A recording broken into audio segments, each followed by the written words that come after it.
Hello everyone, this is your లెక్కల master Haragopal. మనం ఇంతకుముందు వీడియోస్లో అంతా ఎన్ఎంఎంఎస్ ఎగ్జామ్కి సంబంధించిన మెంటల్ ఎబిలిటీ టెస్ట్ పేపర్లో ఉండే డిఫరెంట్ టాపిక్స్ మీద, అసలు ఆ టాపిక్స్ ఏంటి, ఆ టాపిక్స్ని ఎలా అర్థం చేసుకుంటాం, వాటి మీద ప్రాబ్లమ్స్ ఎలా ఉంటాయి, ప్రాక్టీస్ కోసం ఎలాంటి ప్రాబ్లమ్స్ ఫేస్ చేయాలి అన్నది ఈ వీడియోస్లో డిస్కస్ చేశాను. ఈ పర్టికులర్ వీడియోలో ఎన్ఎంఎంఎస్ ఎగ్జామ్కి సంబంధించిన మెంటల్ ఎబిలిటీ టెస్ట్ పేపర్లో another interesting and very simple topic analogy, దీని గురించి డిస్కస్ చేయబోతున్నాను. చాలా ఈజియెస్ట్ టాపిక్ ఇది, చాలా ఈజీగా మీరు స్కోర్ చేయొచ్చు 5 out of 5 marks in the exam. So ఈ అనాలజీ కింద మనకు ఖచ్చితంగా గుర్తుపెట్టుకోవాల్సింది, మనకి 3 డిఫరెంట్ టైప్స్ ఆఫ్ ప్రాబ్లమ్స్ ఉంటాయి. Number 1 word analogy, number 2 alphabet analogy, number 3 number analogy. అంటే మనకి ఇచ్చే క్వశ్చన్స్లో వర్డ్స్ అన్నా ఇవ్వచ్చు, ఆల్ఫాబెట్స్ అన్నా ఇవ్వచ్చు, లేదా నెంబర్స్ అయినా ఇవ్వచ్చు. అసలు ఈ అనాలజీ అంటే ఏంటంటే, మనకు ఒక 3 క్వాంటిటీస్ ఇస్తారు. అంటే 3 వర్డ్స్ కావచ్చు, 3 ఆల్ఫాబెట్స్ కావచ్చు, 3 నంబర్స్ కావచ్చు. 3 క్వాంటిటీస్ ఇస్తారు. ఖచ్చితంగా మొదటి 2 క్వాంటిటీస్ మధ్య ఏదో ఒక ప్రాపర్ రిలేషన్ ఉంటుంది. ఆ రిలేషన్ ఏంటో మీరే కనిపెట్టి ఆ రిలేషన్ ని 3rd క్వాంటిటీ మీద అప్లై చేస్తే వచ్చే 4th క్వాంటిటీ ఏది అనేది ఇచ్చిన 4 ఆప్షన్స్ నుంచి మీరు పికప్ చేయాల్సి ఉంటుంది. చాలా ఈజీ విషయం, ఇంత చెప్పాల్సిన అవసరం కూడా లేదు.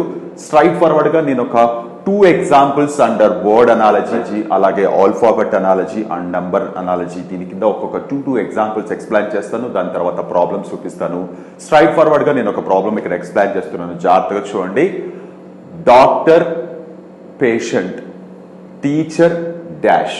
ఇక్కడ 3 వర్డ్స్ క్లియర్ గా కనపడుతున్నాయి, డాక్టర్, పేషెంట్, టీచర్ అని. 4th ప్లేస్ లో డాష్ పెట్టారు. సో అంటే డాక్టర్ కి పేషెంట్ కి ఏం రిలేషన్ ఉంటుంది? ఖచ్చితంగా డాక్టర్ ఉన్నారంటే పేషెంట్ ఉంటుంది, పేషెంట్ ఉన్నారంటే డాక్టర్ ఉంటుంది. సో పేషెంట్ అనేవాడు ఏదైనా ప్రాబ్లం వస్తే డాక్టర్ దగ్గరికి వెళ్తారు, లేదా డాక్టర్ దగ్గరికి వచ్చేవాళ్ళు పేషెంట్లే అవుతారు. ఆ సెన్స్ లో టీచర్ దగ్గర ఏముంటారు? స్టూడెంట్ ఉంటారు. చాలా simple thing, real life knowledge బాగా ఉంటే చాలా ఈజీగా సాల్వ్ చేయొచ్చు. ఎలాంటి క్యాలిక్యులేషన్స్ అవసరం లేదు మనకి. సో డాక్టర్ కి పేషెంట్ కి ఏదైతే రిలేషన్ ఉంటుందో, టీచర్ కి స్టూడెంట్ కి ఆ రిలేషన్ ఉంటుంది. కాబట్టి ఇచ్చిన ఆప్షన్స్ నుంచి మనం స్టూడెంట్ పికప్ చేసుకుంటాం. అలాగే suppose soldier, gun, doctor, dash. అంటే సోల్జర్ అని అన్నామంటే ఖచ్చితంగా అతని దగ్గర ఉండేది గన్ ఉంటుంది. అలాగే డాక్టర్ అనగానే ఖచ్చితంగా అతని దగ్గర స్టెథోస్కోప్ ఉంటుంది. సో ఈ సోల్జర్ కి గన్ కి ఏదైతే రిలేషన్ ఉంటుందంటే, సోల్జర్ అనే వాళ్ళు ఖచ్చితంగా గన్ వాడతారు, డాక్టర్ అనే వాళ్ళు ఖచ్చితంగా స్టెథోస్కోప్ వాడతారు. అంటే గన్ చూసి చెప్పేయచ్చు సోల్జర్ అని, అలాగే స్టెథోస్కోప్ చూసి చెప్పేయచ్చు ఆ పర్సన్ డాక్టర్ అని. సో ఇలా మనకి ఒక 3 వర్డ్స్ ఇస్తే ఫస్ట్ 2 వర్డ్స్ కి మధ్య ఏ ప్రాపర్ రిలేషన్ ఉందో మీరు ఖచ్చితంగా అర్థం చేసుకొని ఆ రిలేషన్ ని 3rd వర్డ్ మీద అప్లై చేస్తే మనకి కావాల్సిన ఆన్సర్ ని ఇచ్చిన ఆప్షన్స్ నుంచి పికప్ చేసుకోవచ్చు. చాలా ఈజీ, దీనికోసం ఎలాంటి ప్రియార్ ప్రిపరేషన్ అవసరం లేదు. నార్మల్ నాలెడ్జ్ ఉంటే చాలు, చాలా ఈజీగా సాల్వ్ చేయొచ్చు. సో ఈ వర్డ్ అనాలజీ కింద ఒక 5 to 10 ప్రాబ్లమ్స్ నేను స్క్రీన్ మీద చూపిస్తున్నాను. ఆల్ దీస్ ప్రాబ్లమ్స్ కాస్త సింపుల్ అనాలిసిస్ తో చాలా ఈజీగా మీరు ఆన్సర్స్ ఫైండ్ అవుట్ చేయొచ్చు. సో ఆల్ దీస్ 10 ప్రాబ్లమ్స్ మీరు క్లియర్ గా ప్రాక్టీస్ చేస్తే మీకు వర్డ్ అనాలజీ మీద proper relation or proper command వస్తుంది. అలాగే ఇకపోతే సెకండ్ వన్ ఆల్ఫాబెట్ అనాలజీ. ఇది ఆల్రెడీ మనం ఇంతకు ముందు చేసిన ఆల్ఫాబెట్ సిరీస్ కి సంబంధించిన సేమ్ కాన్సెప్ట్ ఇక్కడ కూడా. అంటే మనకి ఏ నుంచి జెడ్ వరకు ఉండే ఆల్ఫాబెట్స్, ఒక్కొక్క ఆల్ఫాబెట్ కి నంబర్స్ మనం అసైన్ చేసుకుంటే, ఏకి 1, బికి 2 అని, అలాగే జెడ్ కి 26 వరకు.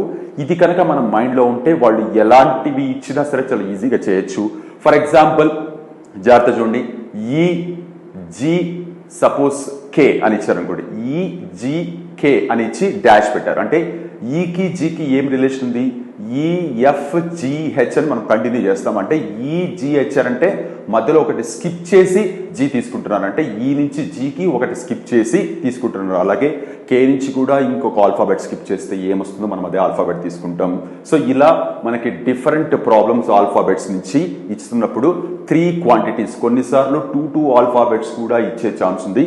అలాంటప్పుడు కూడా మొదటి 2 ఆల్ఫాబెట్స్ మధ్య ఏ రిలేషన్ ఉందో అదే రిలేషన్ ని 3rd పెయిర్ ఆఫ్ ఆల్ఫాబెట్స్ మీద అప్లై చేస్తే మనకి కావాల్సిన ఆన్సర్ వస్తుంది. సో ఇది కనుక మీరు ఆన్సర్ చేయగలిగితే జస్ట్ మీరు ఆల్ఫాబెట్ సిరీస్ లో ఉండే కాన్సెప్ట్స్ రివైజ్ చేసినట్టు ఉంటుంది. ఆల్ఫాబెట్ సిరీస్ కనుక మీకు ప్రాపర్ గా వస్తే ఖచ్చితంగా ఈ ఆల్ఫాబెట్ అనాలజీ చాలా ఈజీగా మీరు అర్థం చేసుకోగలరు. సో ఇవి కూడా మీకు ప్రాక్టీస్ కోసం నేను స్క్రీన్ మీద ఒక 10 ప్రాబ్లమ్స్ చూపిస్తున్నాను. ఆల్ దీస్ 10 ప్రాబ్లమ్స్ మీరు ఆల్ఫాబెట్ అనాలజీ కింద మీరు ప్రాక్టీస్ చేస్తే you will get good practice. ఇకపోతే థర్డ్ వన్ మనకి నెంబర్ అనాలజీ. సో సింపుల్, ఇక్కడ ఒక 3 నంబర్స్ ఇస్తారు. ఆ 3 నంబర్స్ లో ఫస్ట్ 2 నంబర్స్ కి ఏదైతే రిలేషన్ ఉంటుందో అదే రిలేషన్ ని మనం థర్డ్ నెంబర్ మీద అప్లై చేస్తే మనకి కావాల్సిన ఆన్సర్ ఇచ్చిన ఆప్షన్స్ నుంచి పికప్ చేసుకోవచ్చు. ఫర్ ఎగ్జాంపుల్ 5, 25, 7 డాష్ అంటే 5 కి 25 కి ఏం రిలేషన్ ఉందనేది ఖచ్చితంగా మనకి తెలియాలి. సో జాగ్రత్త చూడండి, 25 అనేది ఈ 5 కి స్క్వేర్ అవుతుంది, అంటే 5 స్క్వేర్ ఈజ్ 25 అవుతుంది. అలాగే 7 డాష్ అన్నారు కాబట్టి ఈ మనకి ఏదైతే రిక్వైర్డ్ నెంబర్ ఉందో that is the square of 7 కావాలి. అంటే ఇక్కడ వచ్చే వాల్యూ ఇక్కడ ఉండే 7 కి స్క్వేర్ కావాలి, విచ్ ఈస్ నథింగ్ బట్ 49.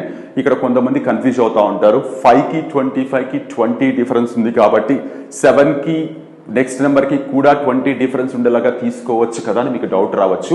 ఒకవేళ మీకు అలాంటి డిఫరెంట్ కేసెస్ కనుక వస్తే ఇచ్చిన ఆప్షన్స్ లో మీరు అప్లై చేస్తున్న లాజిక్ కి సంబంధించిన ఆన్సర్ ఉందో లేదా చెక్ చేయండి.